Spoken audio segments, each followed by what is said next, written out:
ดีค่ะวันนี้เราจะมาสอนทำสัญญาณการขโมยโดยใช้โปรแกรม MicroBit อย่างแรกก็เข้าไปที่หน้าเว็บก็จะได้แบบนี้นะคะให้เราลาก2ตัวนี้ทิ้งไปได้เลยจากนั้นให้เราคลิกที่ Input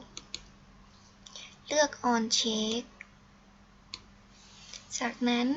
ให้เราเข้าที่ Loop เลือก While True แล้วก็เข้าที่ Logic เลือก Not มาใส่แทนที่ True นะคะ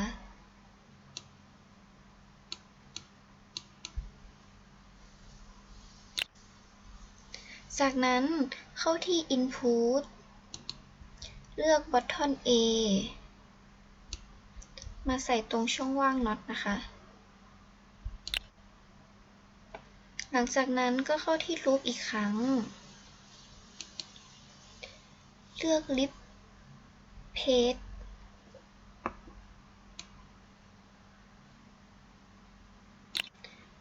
ให้เปลี่ยนเป็น4เป็นเลข2นะคะ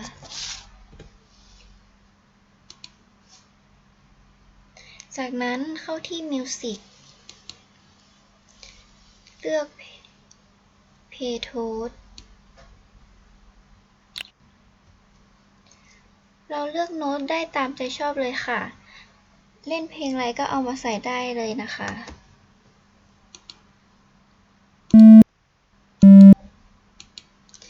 บีทตรงนี้เป็นจังหวะการเล่นนะคะ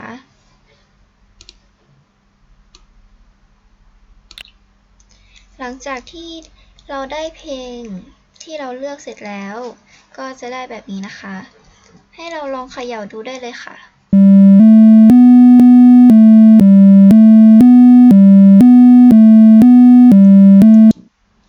หลังจากได้เพลงที่เราต้องการเสร็จแล้วให้เรามาเปลี่ยนชื่อตรง Untitled นะคะ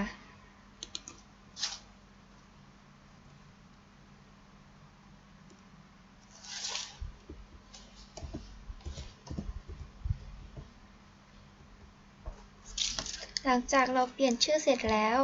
ให้เราคลิกที่แชร์ค่ะให้คลิกที่ Topic Project เราก็จะได้ลิงก์แบบนี้นะคะให้เรากด Copy เผยแพร่ได้เลยค่ะ